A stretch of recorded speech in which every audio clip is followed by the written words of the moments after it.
아닥사스다 왕 제20년 니산월에 왕 앞에 포도주가 있기로 내가 그 포도주를 왕에게 드렸는데 이전에는 내가 왕 앞에서 수심이 없었더니 왕이 내게 이르시되 네가 병이 없거늘 어찌하여 얼굴에 수심이 있느냐 이는 필연 네 마음에 근심이 있음이로다 하더라.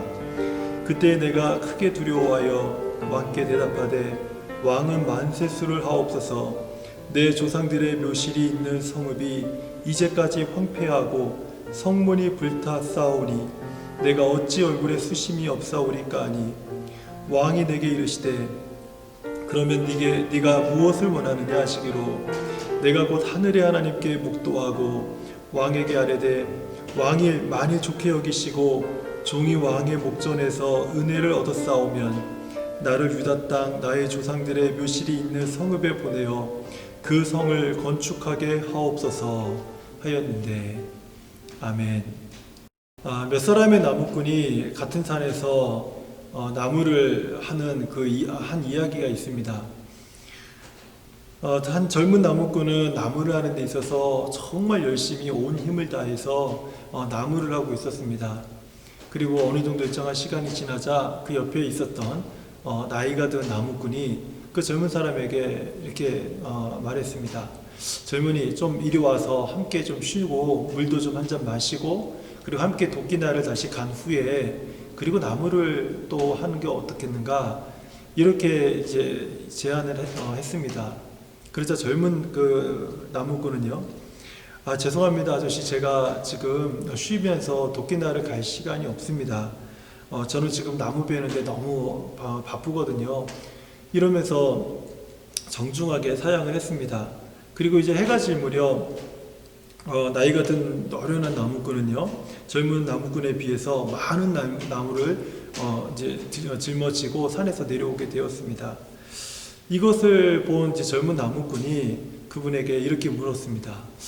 아저씨, 저는 정말 쉬지도 않고 열심히 이렇게 일을 했음에도 불구하고 왜 아저씨가 저보다 더 많은 나무를 이렇게 하게 된 것입니까?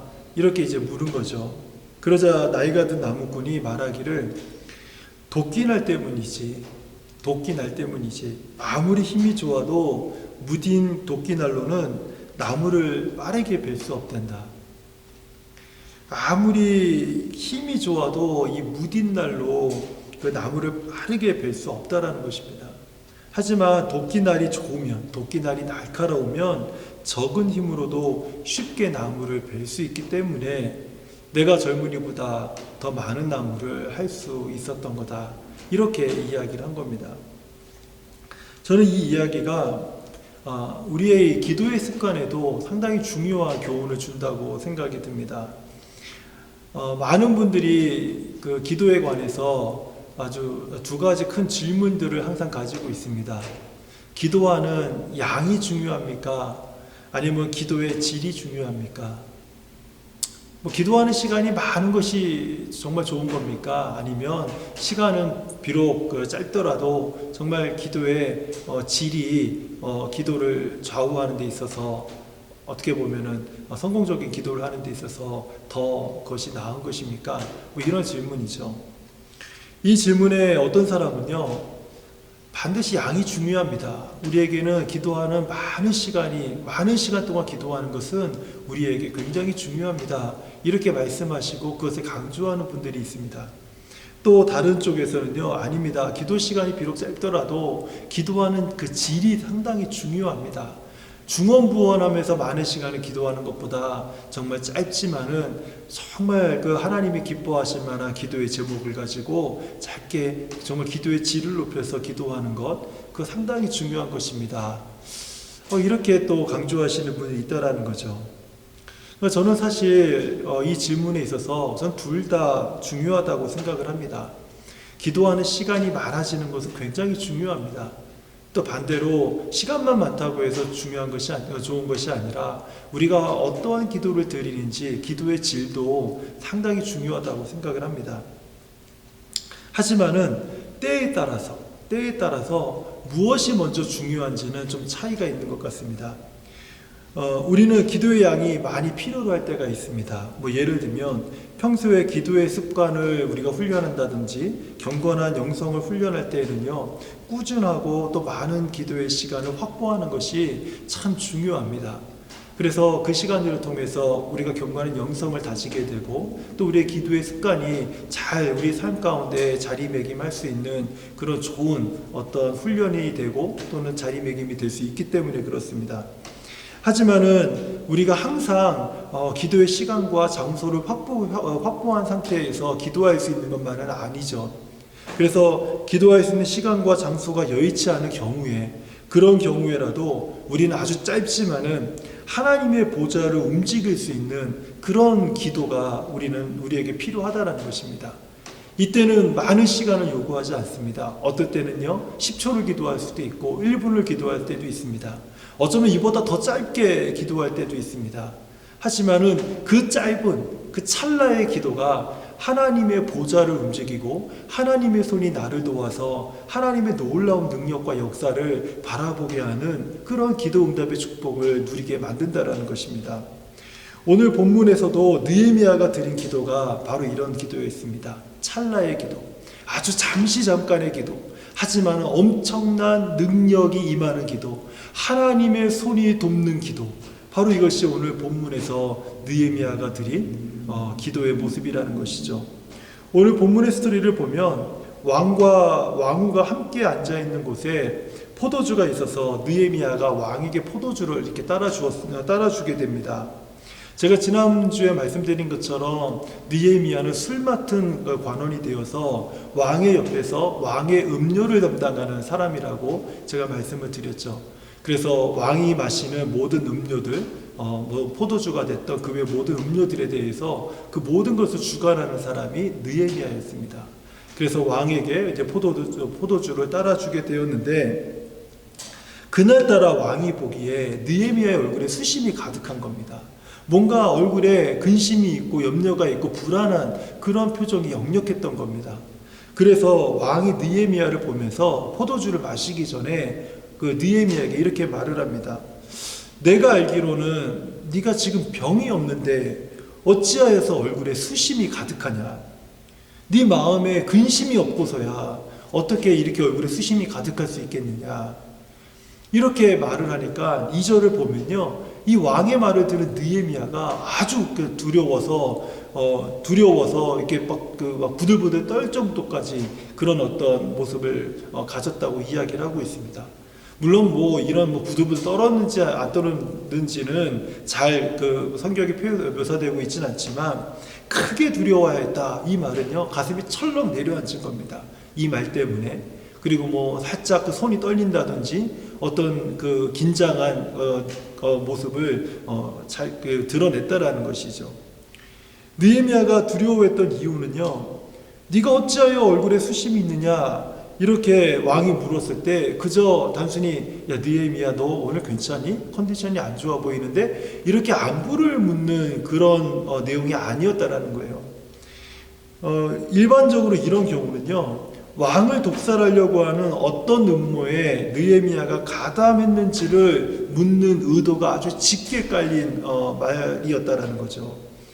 그래서 너 오늘 얼굴에 수심이 가득한데 너 마음에 무슨 염려가 있느냐, 이 말은요 상당히 느헤미야가 말 한마디만 잘못하면 상당히 느헤미야를 유태롭게 만드는 그런 어떤 말이었다라는 것입니다. 그 느헤미야가 솔직하게 자신의 심정을 왕에게 털어놓습니다. 3절을 보면 왕께 대답하되 왕은 만세수를 하옵소서. 내 조상들의 묘실이 있는 성읍이 이제까지 황폐하고 성문이 불탔사오니 내가 어찌 얼굴에 수심이 없으오리까? 내가 어떻게 해서 얼굴에 수심이 없겠습니까? 하면서 자신의 솔직한 마음을 왕에게 다 털어놓았습니다. 그러자 왕이 말하기를 이렇게 말하는 겁니다. 그러면 네가 무엇을 내게 원하느냐? 네가 무엇을 원하느냐? 이 말을요 왕이 느헤미야에게 직접적으로 던진 겁니다. 이때 느헤미야는요 중요한 선택을 하게 됩니다. 그 말을 듣자마자 왕이시여 하면서 이렇게 자기의 어떤 소원들, 자기가 바라는 것을요 말하는 먼저 이야기하는 것을 선택하는 것이 아니라 바로 이 말을 듣자마자 하나님께 기도하는 것을 먼저 선택했다라는 거예요. 느헤미야 2장 4절로 제가 읽어드릴게요.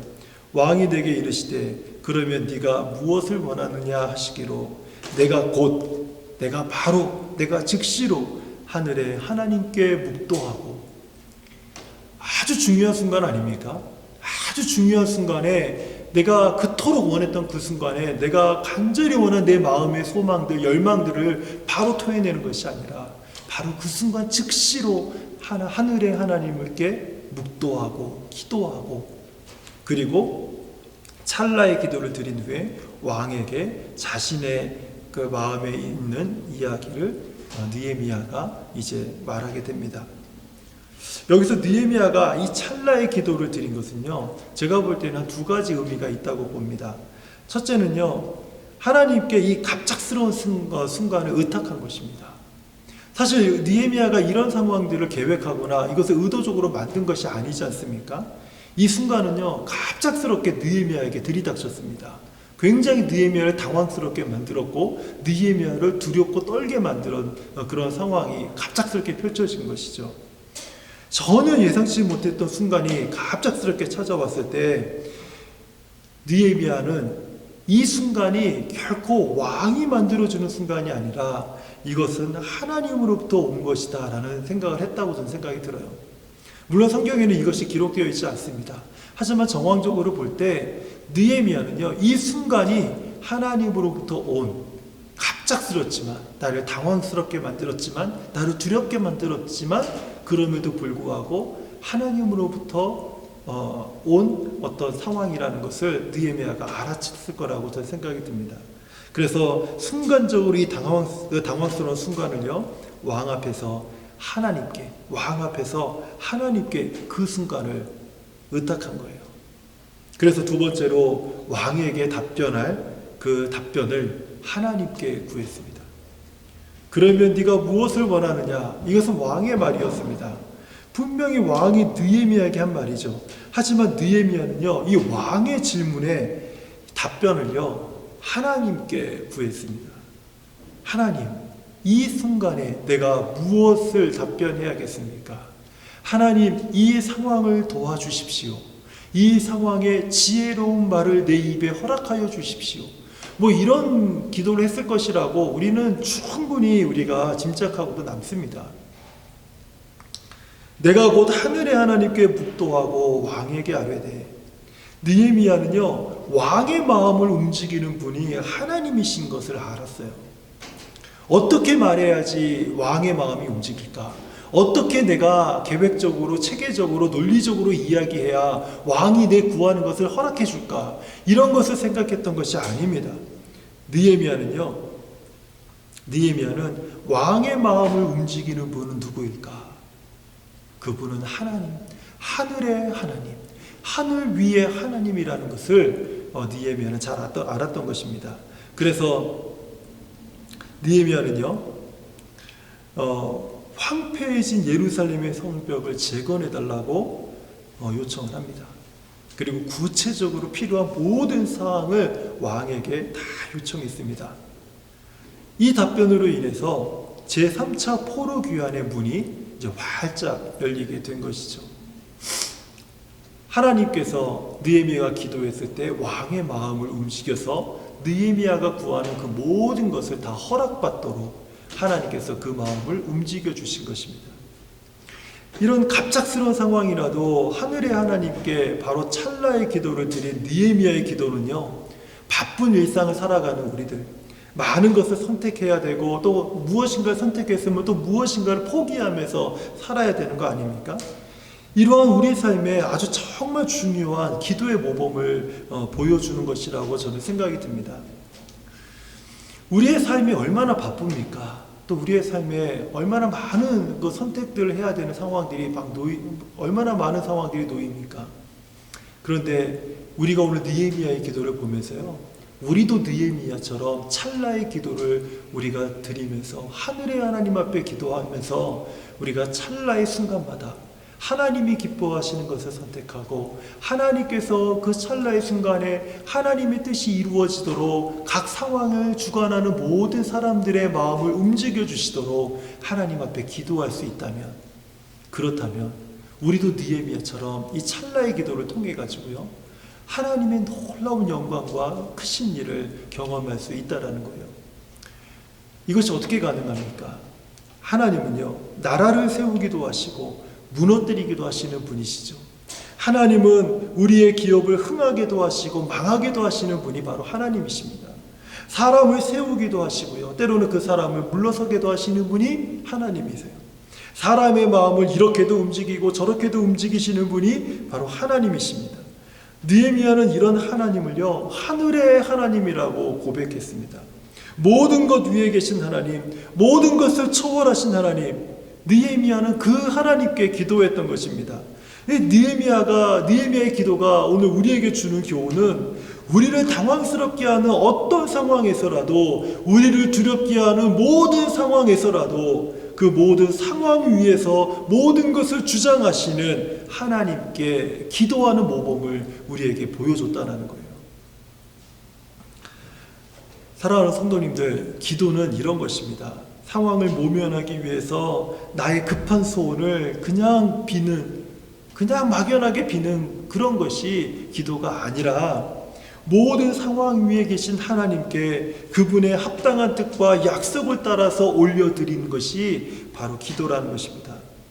저는 오늘 주의 백성아 기도하라 이 기도 모임을 통해서 우리도 느헤미야와 같은 심정으로 하늘의 하나님께 회개하고, 우리도 느헤미야와 같은 마음으로 하늘의 하나님 앞에 간구하고, 우리가 지금 직면하고 있는 모든 상황 속에서 하나님 우리를 구원하여 주십시오라고 우리가 함께 기도하고, 하나님이 세우신 에베네셀 교회를 하나님의 손으로 도우셔서 우리 교회 안에 속한 모든 가정과 자녀들과 청년들과, 그리고 나아가서 우리 성도들의 모든 하는 직장과 사업과 일터 가운데 하나님의 놀라운 도우심이 가득하게 하여 주시옵소서. 이런 어떤 마음, 느헤미야와 같은 심정으로 오늘 우리가 이 밤에 함께 기도할 때, 그럴 때 우리는 느헤미야가 경험한 하나님의 놀라운 은혜와 하나님의 손으로 돕는 그 축복을 우리도 경험하게 될 수 있다고 저는 믿습니다. 오늘 느헤미야의 이 찰나의 기도를 통해서 오늘 우리의 삶에도 날마다 느헤미야처럼 순간순간마다 하나님께 먼저 기도하는 이 습관이, 그리고 이러한 기도의 모범이 우리 삶에 자리매김